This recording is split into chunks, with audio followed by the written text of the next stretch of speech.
Hello and welcome to the Fire Chief's video message for May 2023. Joining me in studio again is Pete. Welcome, Pete. Chief, thanks for having me. Absolutely. So, been several different initiatives, things going on inside the department since last month. Last week we had the accreditation team in town. It's been a while. Go ahead, talk about accreditation. Yeah, that's a process that's really behind the scenes. For us in Montgomery County, one of the few, if not the only, agency in the United States that has had going for the fourth time. That's very unusual, but a tribute to our organization. And as I said, a lot of behind the scenes work is done with that. It makes it makes us better. You go through the process, and it's an excellent process, but it's a lot of work. It is definitely a lot of work. It is definitely a program that is always in the background and the foreground, at headquarters. So as you said, this would be the fourth 5-year term of accreditation for Montgomery County, last being 2018. So the team, 7-member team, was in town from April 30th through May the 4th. They look over the document or the self-assessment that we had completed. They look over our standards of cover.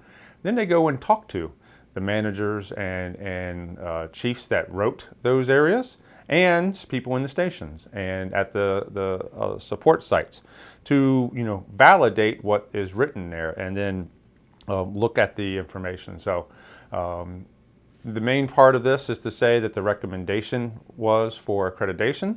The final answer does not come until August, at the end of August at the commission meeting. But the key point here is thank you.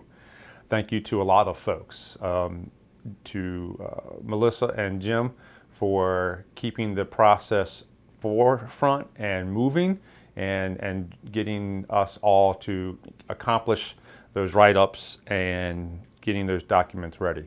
Thank you to all for their hospitality in that week, those that helped with some of the logistics points as well as hosting the visits.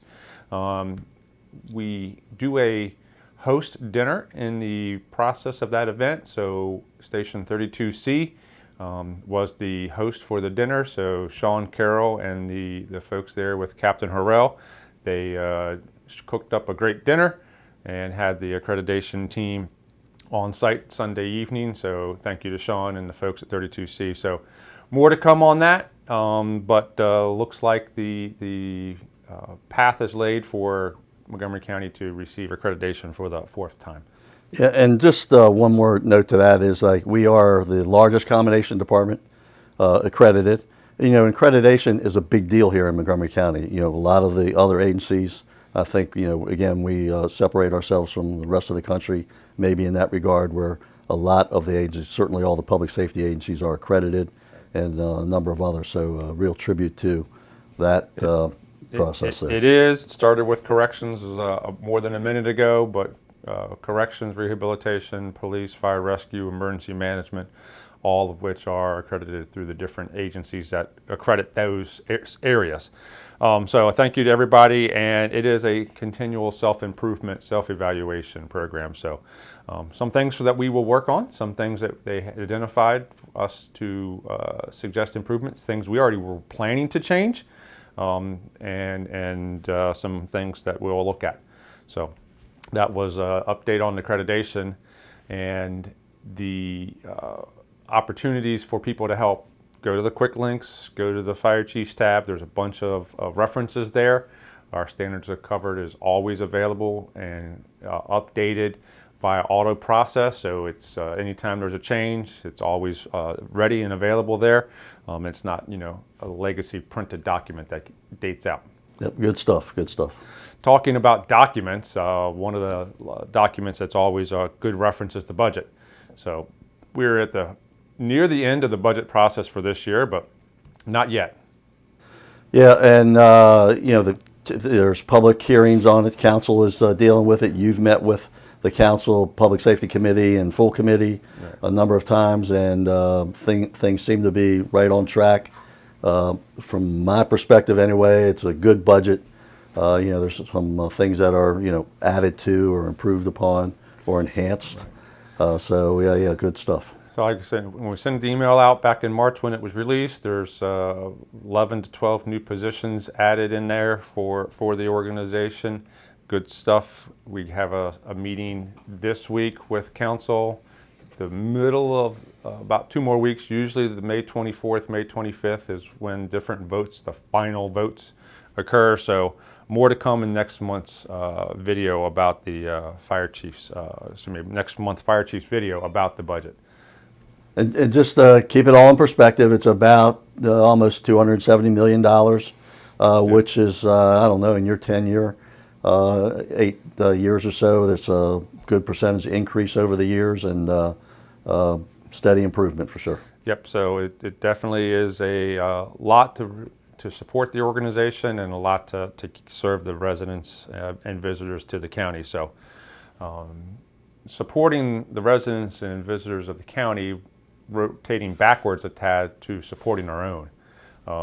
This past weekend, May 6th and 7th, was the National Fallen Firefighters Memorial Weekend. A little different this year than normal years. What was the difference? Yeah, they switched it from October to May for a number of reasons, but certainly it was the largest attendance of ever.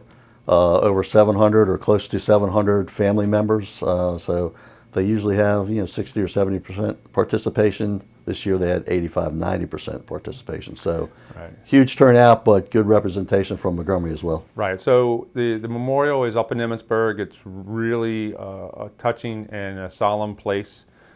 President Reagan created it back in '81, and it's there where the names of folks who have given their lives in the line of duty are honored and memorialized. Those before '81 are in the bricks on the Walk of Honor, and then the memorial for every year from '81 on.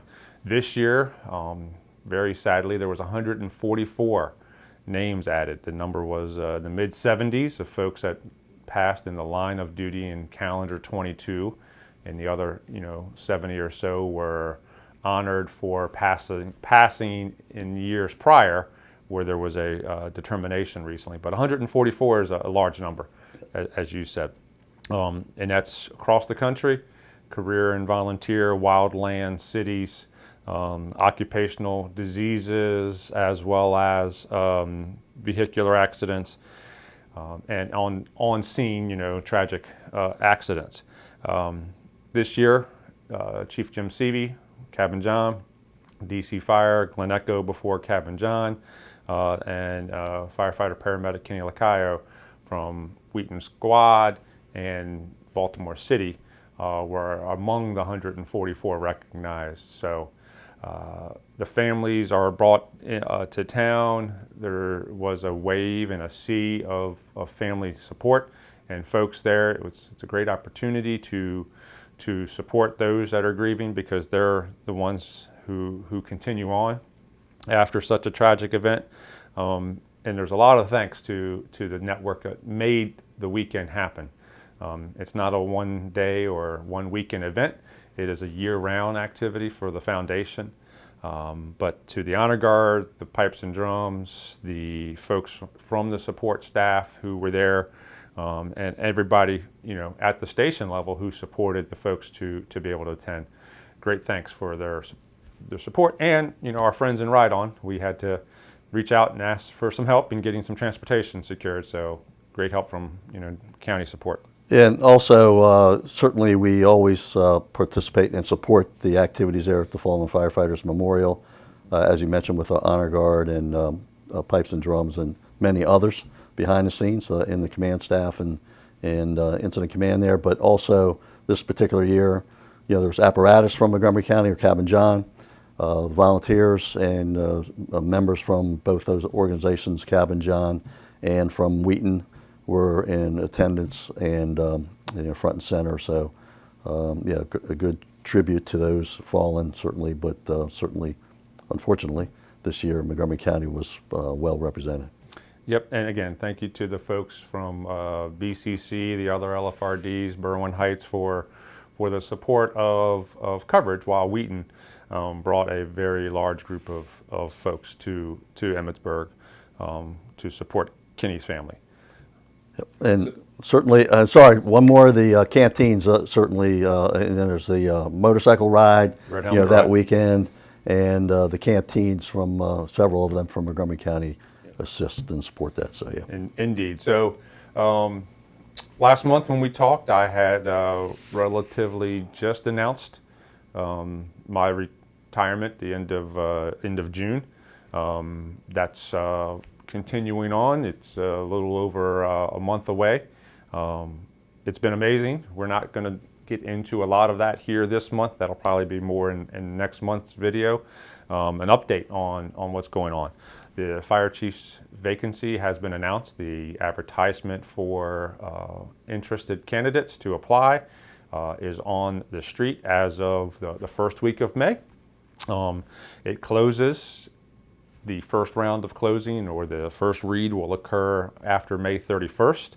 And then there will be an interview process and selections going forwards. That's no exact timeline yet. There's no specific plan for an interim chief. If there's a need for one, that will come. But more to come on that as we get into June, and B, see what the steps are in hand. But clearly a opportunity to, as we will be doing later this afternoon, as division chiefs and I have been doing for the last several weeks and months, transition planning. We're working through the steps, working to make a transition as best as possible for the team here and the new chief. So work ongoing. Thanks everybody for their hard work, and we'll talk more next month about my transition to Cowlitz 2 and Kelso. And just to be clear, I'm sure most of us understand the process, but this is not something, the fire department doesn't necessarily pick the next fire chief.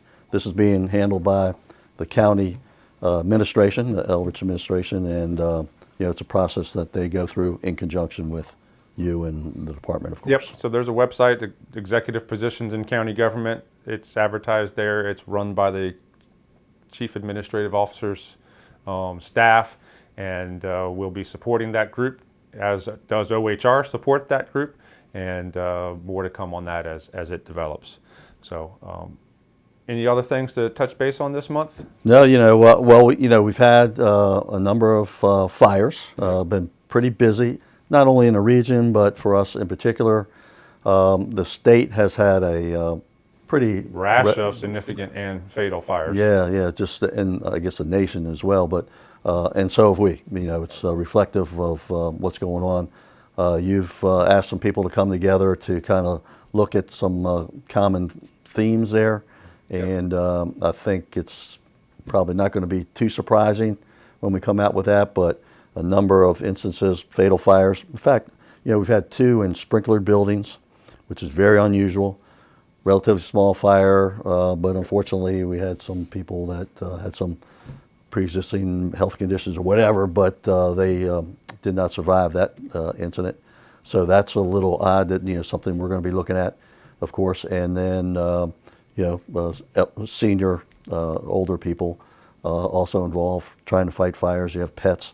So there's a number of common themes that we're going to kind of dissect. As we talk about, delayed notification creates the challenge.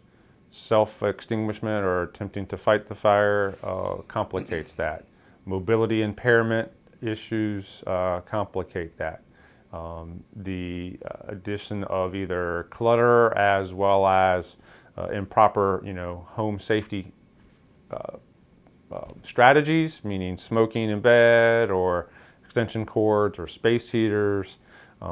Each one of those, combines together. So, groups getting together, permitting services, health and human services, housing and community affairs, fire rescue team, to talk about the what, the how, the best path of collectively working together to target this and see information forthcoming. So, as you said, it's statewide.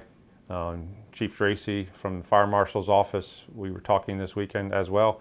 It's something that's impacting the state in a rash of events, that he hasn't seen in any time in the recent past. So a lot of work going on there. So good point. Thanks for bringing that up. As we wrap up the May video, again, the weather's pretty good. We're getting to the point in time where schools are about ready to wrap up. And then by the time we get to our next video, it'll be our June session. Get out there before the hazy, hot, and humid days of summer. Area familiarization as well as basic drills, and get the opportunity to be in the community. Anytime somebody asks for information, asks for help, always have a smile, always have fire safety information with you. Till next month, take care, stay safe.